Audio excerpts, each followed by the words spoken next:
Hey, what's up, everybody? I'm Scott. I'm Shatay, and we're the Hazes. Welcome to the Love Haze podcast, where we believe that healing and wholeness are not destinations. That's right. We believe they're a journey. And here on the Love Haze, we talk about how to navigate through it. That's right. So today, we're talking about the bottom moments in our lives. Even though our bottom moments can be life-changing and defining in our lives, they should not define us for the rest of our lives. Yeah. So today we want to discuss the fact that we are all bigger than our bottoms. Welcome back to our Black Love Journey. Let's get right into it. Let's go. Let go. So, Mr. Hayes. Yes, ma'am. Set us up. Why are we talking about this? Where did this come from? We love all things Black love. One of our favorite shows ever is the Black Love Doc. We follow their page on Instagram, and they've had kind of a spin-off kind of deal that they've done where they have like roundtables and stuff. The most recent one that I was watching was a male roundtable, like a gathering of all the men, and they were talking about just like different topics. And one of the guys that I resonate the most with on that panel is Karika Bailey. And Karika Bailey said to the other gentlemen that were sitting around the table, he said, if you want to have a conversation with me about who I am, don't just talk to me about my failures. Don't just talk to me about my bottom moments. My story is in my keep going. In the times where I was not doing the greatest, but I kept going. Yeah. And just this idea that we have a tendency sometimes to focus on our bottom moments and allow that to be the defining moments in our lives is something that I really wanted to unpack. It resonated with me so much because so many of the benchmarks that I've had for myself have been my bottom moments. And I believe that we're all bigger than our bottom moments. So I just thought it'd be a great opportunity for us to unpack just our bottom moments. Yeah, I love that. That was actually the part of that clip that we saw that stood out to me. I'm not sure the exact language that he used, but it stood out so powerfully. Like the idea of our bottom moments and how somehow we can either ourselves anchor to them or other people will tie you to them. They will like use that as the thing to define you. My mom and I talk often about, people from back in the day, and they love, have a tendency, not everybody, but some folks to be like, well, I remember when, you know what I mean? Like the people that are remembering when you're in this new space somehow are tying you to this thing. And for some people that could be, growing up in the Bible Belt in the South, if someone has a kid at a young age out of wedlock, and then all of a sudden, well, I remember when, or it could be anything. I remember when they went bankrupt and lost their business, or like just kind of always calling to memory these moments in our lives as like the thing that they are known by when we are so much more than that. So in your opinion, what constitutes like a bottom moment? How can we call something a bottom even? Bottom moment, in my estimation for me, is those times when I didn't get it right, when I didn't have the answer, where I, by societal standards or even probably by my own standards, failed at something.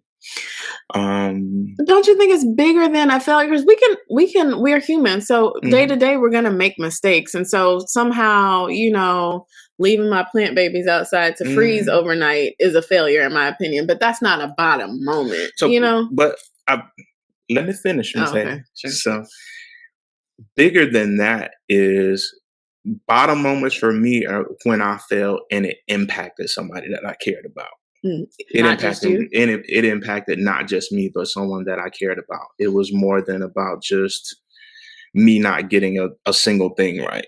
It was about the impact that it had on somebody else. Like that feeling that I let somebody else down, either in friendship or in relationship, or someone counted on me or thought they could count on me and I didn't get it right. And it can be more than that, but that's that in this moment, that's what's coming to mind for me. I think For me, it's bigger than even just impacting somebody else. I think a bottom moment is where, like me, I am the person that is, for whatever reason, through my faults or not through my fault, uh, like just a huge, I don't know if I want to call it a mistake. It could be a failure. It could be just some huge loss, a huge loss in some way. And so it's the thing that, so if you think about, it could be for some people, huge accident, they lose everything, right? That is a huge defining moment in somebody's life. I'm getting extreme. Shark attack, you lose an arm. Like that's a huge moment. You're the one that's hurt from it.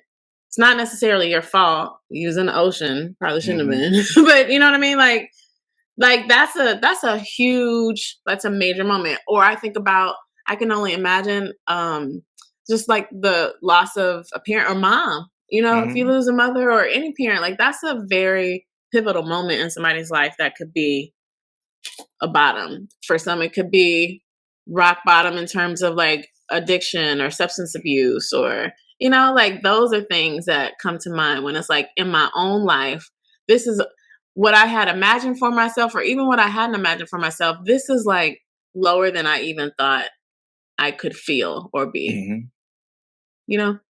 I am, and I guess so. My challenge for you is that I always have my social work brain on. So you made mention of like it was a minimal thing for you, like your plant babies dying, right? Think about someone who's experienced like multiple losses, has lost their parents, have lost other human beings, and then their plants die because they left them out in the cold. What if that is their bottom moment? Like, I couldn't even make the plants live. That's fair. So I don't think that we get to define for people what is huge. Yeah. It doesn't have to be huge to be the last straw for you. That's a word. It doesn't have to be huge to be the last straw, as indicative of my entire week. The one thing Chick-fil-A charged was wrong for the salad, and that was the thing that I chose to buy. Warpath. Yeah, I was like, I'm calling them immediately. They charged this wrong. I buy it this way every single time. Like, and you were like, put the phone down. This is not. I was like, no, I have time today. But that was the thing that was like, I've had enough. That's all I'm saying. We, for most of us, we have one or two or three, or sometimes strong folk, maybe 4 things that can happen before. All right, now that's it. I'm up to here with it, or I'm down to here with it, and this is my bottom. Like I don't have any more left.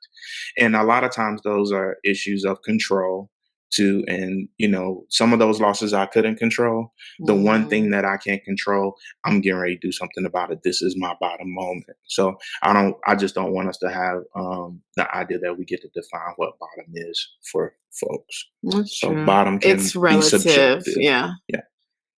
I'm hearing, I'm processing all of that. Yeah. So and I guess to center that back to us, what happens when we anchor our identity on that one bottom moment? So even though we understand that bottom moments for different people can be subjective, it can be, different things, different strokes for different folks, right? What happens when we center who we are on those bottom moments, in your opinion? I think it like somehow becomes our belief system. We believe that we are that thing, and then we just we act according to what we believe, right? Yes. So that alignment is when your thoughts, your words, and your actions are all the same, right? So you start to be in alignment with that identity. I am a high school dropout, let's say, if that's the thing. And so then somehow, if that's what you believe and that's what you have relegated your identity to, you're going to start operating in this world as only that. And so then there will be self-sabotage, and you're not going to work up to your fullest potential, or whatever it is that you've anchored your identity to. It's just going to continue to show up in that way. And that can be really dangerous because, one, we are multidimensional. Like, we have levels, and so this could be part of my story without it being who I am. Mm-hmm. When I think about identities, for me, it comes up so much in my work. I don't know how to separate my identity from like the work that I do, for example.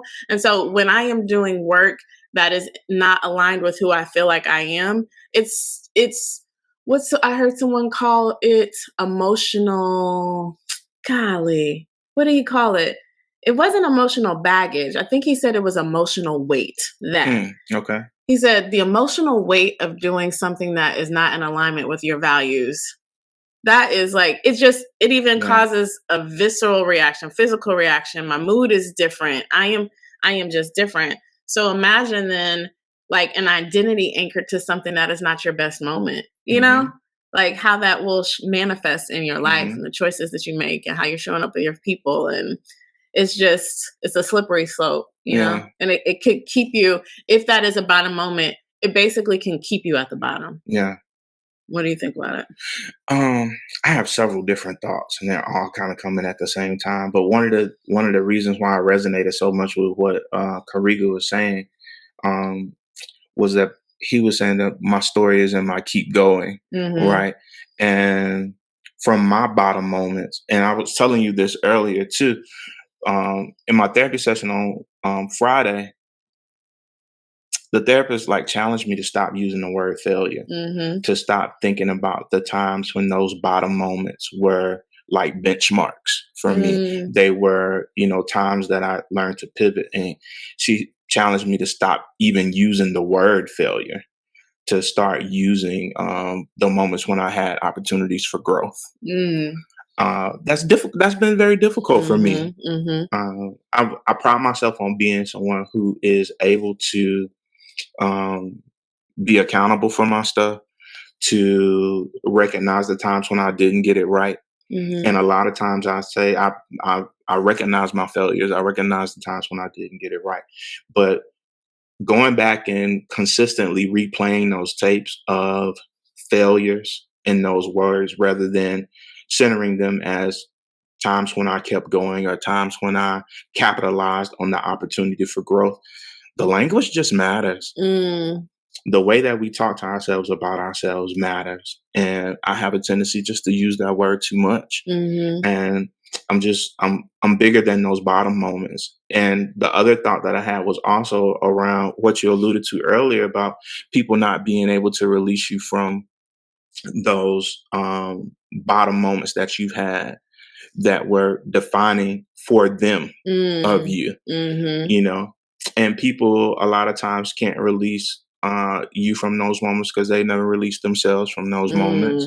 It is a symptom of the way that sometimes we view grace and who's worthy of it and who's not. A lot of times we can't give the grace to ourselves. We don't give it to other people.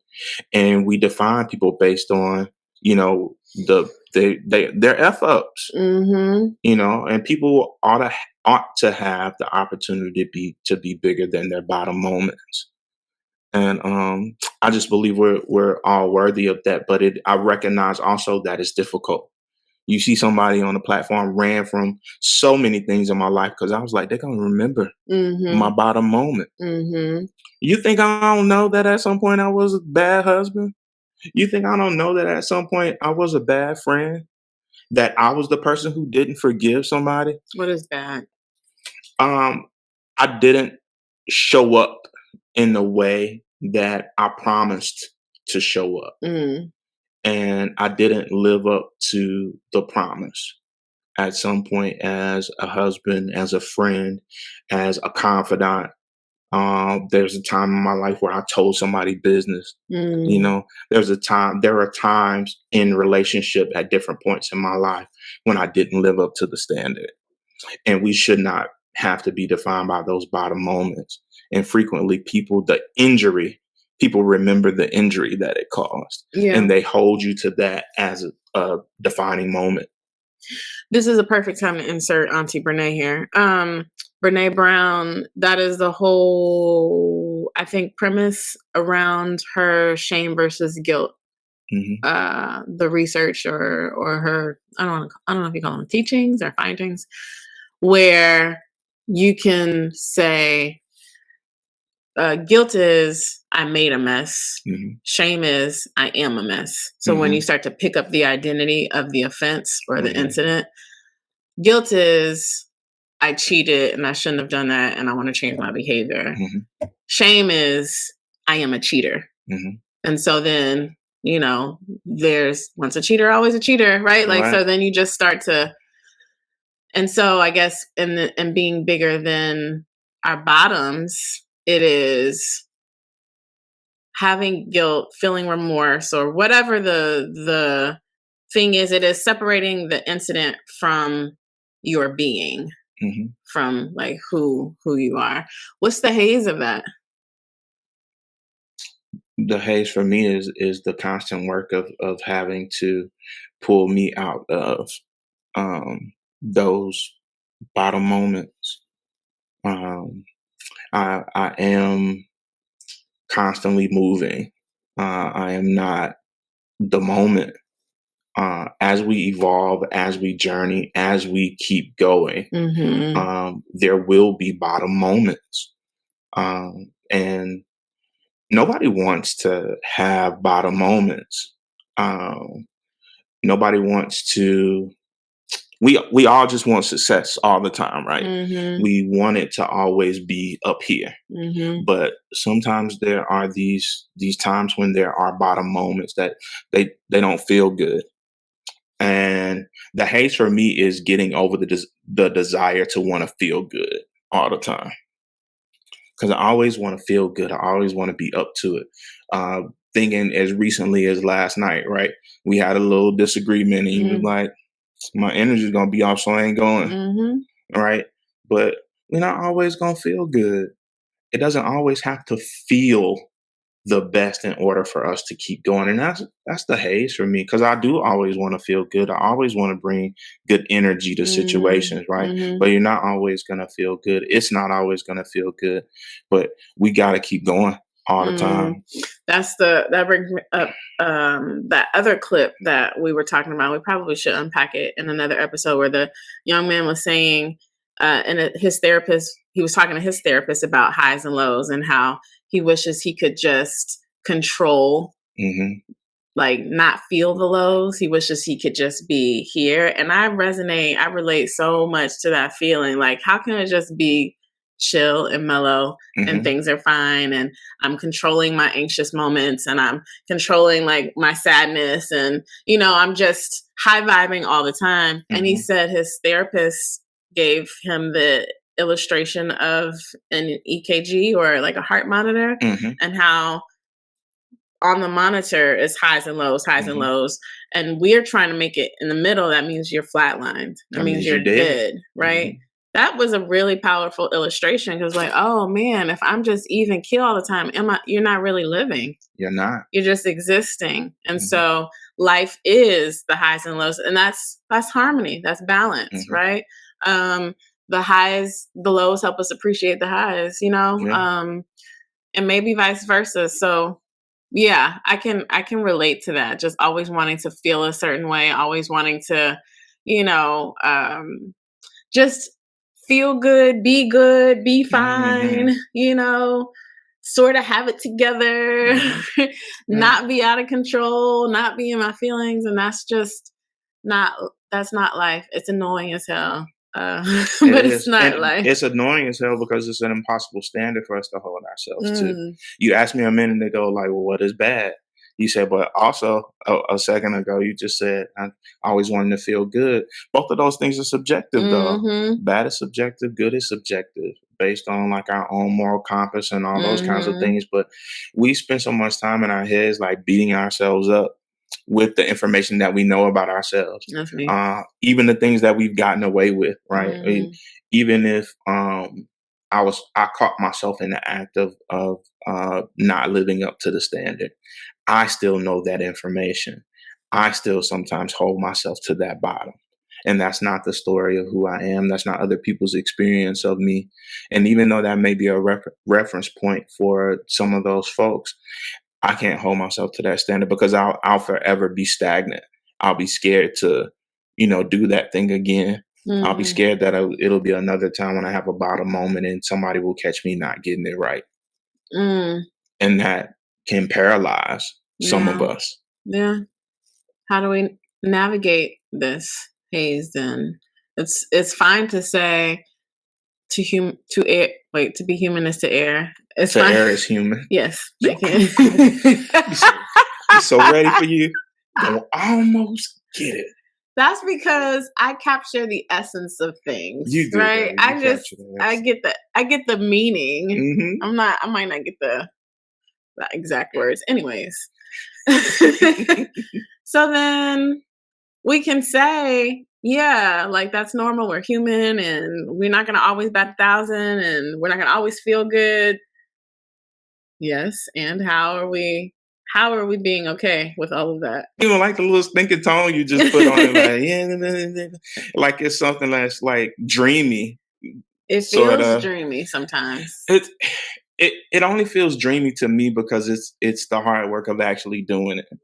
You know, it's this idea that I can wake up and I can be good to myself every day and not be beaten into the submission of doing the right thing. Yeah. What if I get up and I'm just positive and I root myself in gratitude and I say good things about myself, despite my bottom moments?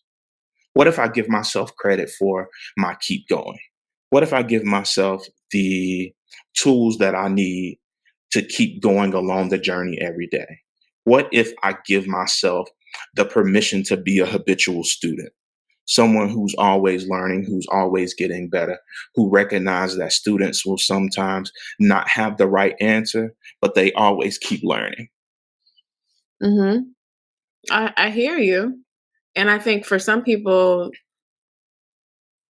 more practical tools are needed. And so I'm hearing you say, watch your self-talk.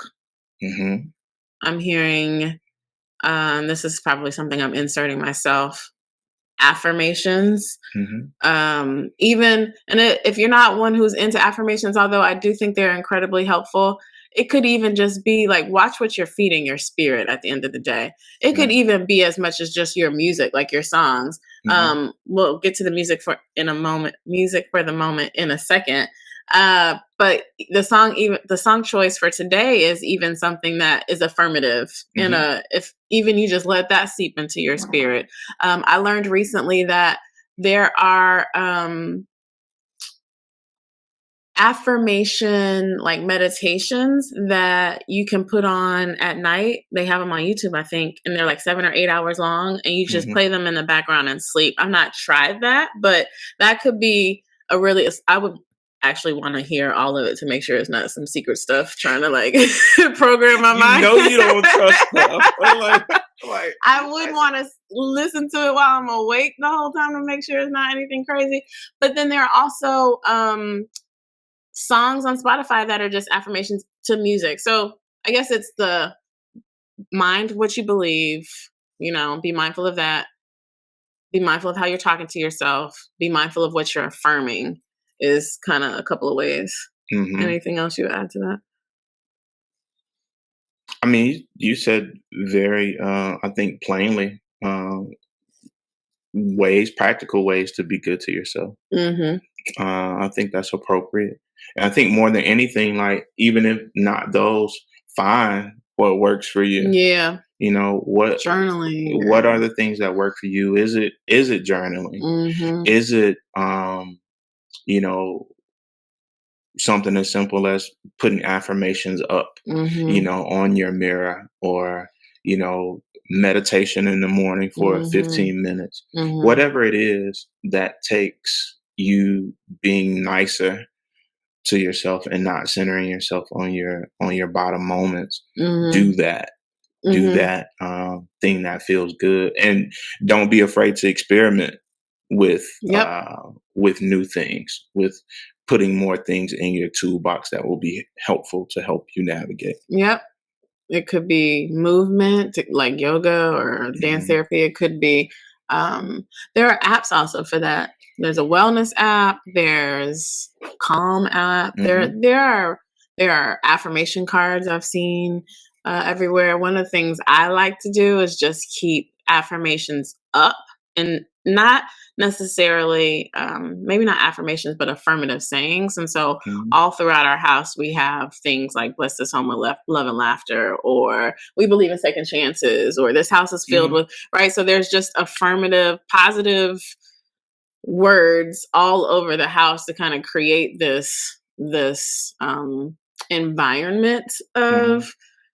of positivity and positive self-talk, Yeah. so that it can almost be subconsciously like snuck in there, Mhm. like, around us. So yeah, I like what you said about finding what works for you, and the idea of practice, Mhm. self-care practice, meaning you're gonna keep trying things until you find the approach that works for you in your life. And I also want to acknowledge too that um, going back to the things that people hold us to Mm-hmm. can be a hell of a haze for us to overcome as well and to navigate around. And I think it's worth a little bit more discussion about how that impacts us and Mm-hmm. how we're able to navigate that. I mean, of course, you are not what people believe about you, but it is very real and impactful and can sometimes keep us from moving forward. Um, when people are not able to release us from the things that we've done from our bottom moments. So, do you have any thoughts on like how to navigate through that? I was about to ask you, Mr. Mental Health Professional. Got you first. I mean, that's tricky, especially if you think about what if it's like your family, like the people Hmm. that you were placed here with. I think we have to prioritize our own mental health and our own Hmm. self-care. We are not advocates of throwing people away. So, it's always warrants a conversation or two, right? About the boundaries. And it could be like, hey, and I'm only giving words because sometimes it helps to hear things out loud and you can make it your own. But hey, I notice you keep saying this thing. You might not mean it this way, but when you say it, this is the impact of it. So Hmm. moving forward, like this is, you know, this is how I see the situation. This is what I'm believing, and this is what I'm saying about myself from it. So if Hmm. you could be in alignment with that, if your words can match my words, that would be helpful. Like some version of a conversation to set that boundary.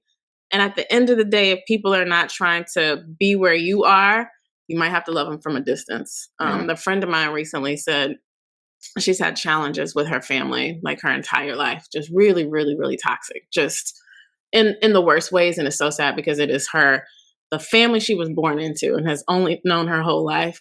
And she was like, I had to cut basically everybody in my family off, Mhm. um, for my own peace, for my own forward movement. That takes so much courage and betting on yourself. Yeah. That takes, I like really, really respect her for that. And I was mindful to also call out, like, it seems like you have really, really rich friendships and like Mhm. support in other ways. And so God always gives you what you need, Yeah. even though we might want it to be our family where we get that support from. I was trying to just show like you have support in these other ways. And not that she was asking for that or didn't even need it. Cause again, the badassery that it took to even just set the boundary after all these years. Yeah. So that's what I would think. I don't know if that's the right approach, but that's the only thing that comes to mind. Would you? I um I believe that people get to feel the way that they feel Mm-hmm. about how your bottom moment may have impacted them. I Mm-hmm. think the only thing that we can really do is set the table and leave room for reconnection and repair. Mm-hmm. And even if you are the party that injured or a person was impacted by your bottom moment, you get to set some parameters around the repair and the reconnection as well. Mm-hmm. If a person decides that they're going to hold you in debt for that thing for forever, you get to decide if you don't want to actively participate in that anymore. Mm-hmm. And I think it's an important conversation to have because it shit just ain't all sunshine and rainbows. We can do the self and internal work, and people can not meet you at that place. And that's just the reality. I don't ever want us to be on this platform and project that if you just affirm yourself and love yourself, then everything gonna be all right. No, there are real life challenges in real life relationships, real life situations where people just have not been able to release you from things that you did 5, 10, 15 years ago. And sometimes it just has to be okay. What we can do at our best is set the table and say, I would love to be in relationship with you. And also set the understanding that if we reconnect in relationship, there will be other times when I don't meet the standard just because I'm a human being. But I would love the opportunity to say that I won't get it wrong in this way again, and for us to have conversation about how we can both have the keys to success in relationship with each other. To have the opportunity to grow with you is something that would be helpful for me. Many times we have these relationships with people, and we're doing the best that we can with the information that we have at the time, but we can't negate the fact that sometimes it injures other folks. And it also hurts us when we injure other people. We don't all have the answer on how to get it right or get it back together. Sometimes it ends in the dissolution of the relationship. But I believe that things can come back together even after they've been dissolved. Things can always be resolved. And sometimes it just has to be your resolve to do better the next time you have the opportunity to be close with someone. That navigation is hell. It ain't just, I'm going to do it and everybody going to be in agreement and, we going to skip off into the sunset. It's hazy as hell. It is. Sometimes it's going to be that, the outcome is not what you expected. And even that sometimes can be a bottom moment. To know that. And for me, a lot of my bottom moments, the stuff that was hardest for me to work through in therapy was that I felt like I had the skill set. Hell, I know this stuff. I do this shit for a living. And I ain't get that right. I messed that junk up. You're human? Yeah, I was human. Oh, snap. And they didn't write that shit in my they didn't write that in my book. That wasn't on my licensure exam.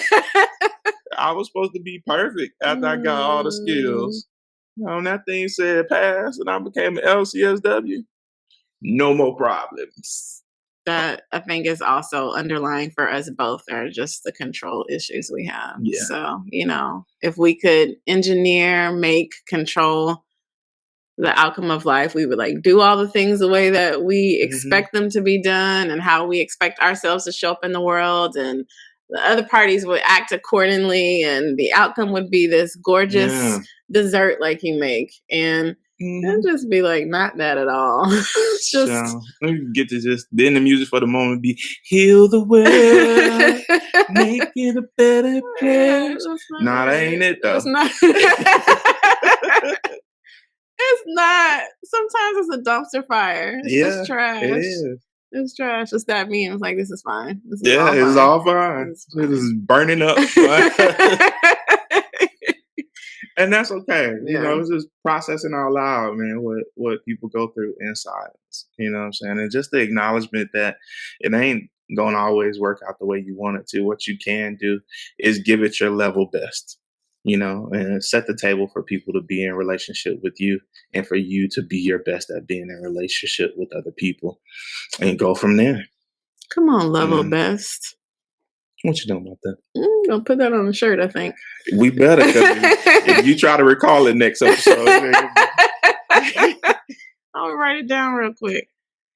So we talked about how to navigate it.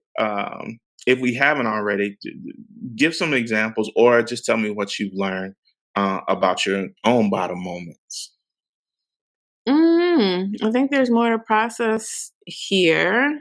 But I do I guess what has been coming up for me throughout the course of this conversation is like, what are my bottom moments? And it's like those moments that I keep reminding myself of, like, gosh, if I had just done this differently, if I had just said this differently, or if I had, so those are sort of coming up for me. And it's also the moments where it's the thing that I use to make decisions against the benchmark, I guess is what you say. So for example, I know what it feels like to be in extreme friction with like who I feel like I am in the world and the job that I do. So then that spurred a whole passion for, right, career fulfillment. And that is why I do X, Y, and Z, because I felt this way. Yeah. Or, I make this decision because at one point in my life, I made a different decision and this is how it turned out. So that's feeling like the bottom moments for me. And lessons, I don't know. It's just, they're just going to keep coming, and that I get to choose, I guess, who I am and how I show up in the world. And those moments are part of me, and I am proud of who I am and who I continue to become. And so the lesson is the bottom moments like help to shape that.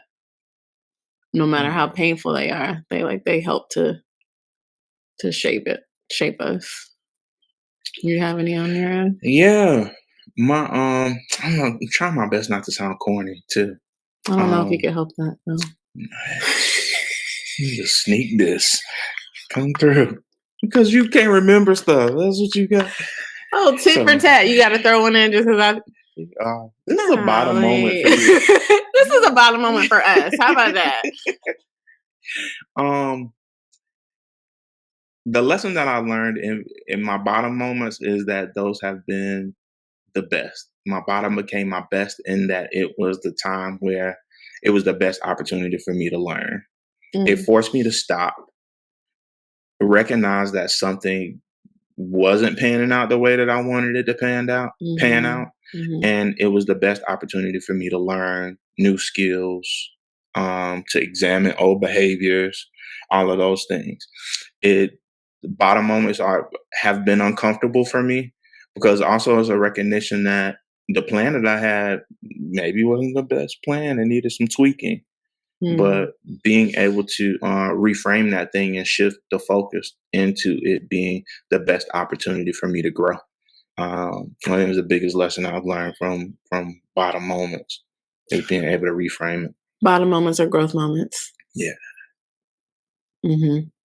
I agree with that wholeheartedly. It's difficult. It takes active work for me to shift. Bottom moments they are growth moments. They are the end of something and the beginning of nothing. They're an ending and a rebirth or a new birth, right? So if you think about the tragedy of a fire and losing everything, that is a very big bottom moment. And it is the catalyst for a new beginning. So bottom moments are circle of life, right? It's the end of this situation. This is the end of you as this way. It's the end of this relationship in this way. And it is the resurgence of whatever the new thing is. It takes intention, though, to find the silver lining in things in that way. You can focus on, it as a loss, or you can refocus it as a lesson and find the silver lining in the blessing of a new beginning. God has a funny way of showing you gonna bring lessons back. That song. Speaking of Mrs. Hayes, what is your music for the moment on today? It is India Arie. I am light.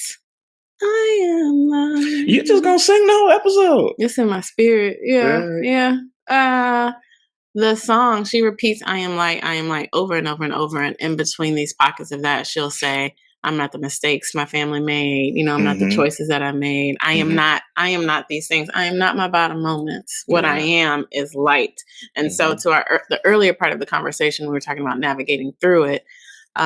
that is essentially an affirmative song. You put that on repeat and let that get in your spirit, and you could just be walking around. You could just be singing a song, and you are also affirming that you are light, that you are bigger than your bottom moments. So I've had moments where I've just had that song on repeat, just because I needed the lift in my spirit, and it really will do that because it's this beautiful acoustic, song that will just affirm as a human being that we are enough, that we are light, Amen. That we are more than the sum total of the decisions that we've made. That we are eternal beings, and that we are enough. So, child, I remember when Neo Soul and NDRE had me in a chokehold my whole life. I damn near had one of them little turban things that Music Soul Child had with the little ball in the back. The hot mess. Look, I am light. I receive that. I receive it too. I receive it for us all. So here's to affirming the wholeness of us and everybody else. We are light, even though we had some bottom moments today. This whole conversation. Petty. P-T-T-Y. Well, with that, if you're joining from YouTube, make sure you like this video, subscribe to the channel, leave us a comment, let us know what you think about the conversation. We are also everywhere else on the internet. So iHeart, Amazon, Spotify, Apple, Google, wherever you listen to your podcast, we are there as well. So wherever you're joining us, wherever you're joining, wherever you're listening from, please give us a like and a rate, follow, whatever you got for us, and share it with a friend as well. We are forever grateful for you joining us and for spreading the word as well. And with that, like we always say, clearly, based on this conversation, y'all, life is gonna life. Life will always present us with a haze, but we really do have everything that we need within us to navigate through it. Mm-hmm. And despite everything, we choose each other. We choose y'all too. Yeah, you're not alone. And you're definitely not alone. We appreciate you joining us this time. Join us next time. We're going to take this journey together, y'all. We out here. Peace.